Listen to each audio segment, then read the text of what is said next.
Желтоқсан құрбандары рухына.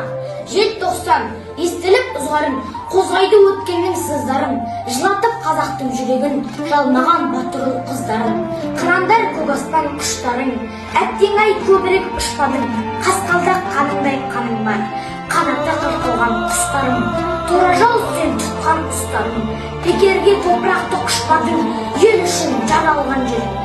Намыстың туын тік ұстадың, қорланып жатса да құшаның, сескеніп антыңды бұзбадың, ешкімде құтқара алмады, сезгенмен шапқындық тұстарым.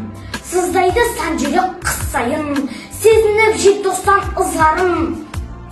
Қызылға боялған әппақ қар, жаздырар шайырға жырларым. Тырысың мәңгіге ұлттарда, рухың тұр құрақтап бұлттарда. Еркіндік қазақтың арманы, ұлы ерлік жетелер бізді алға.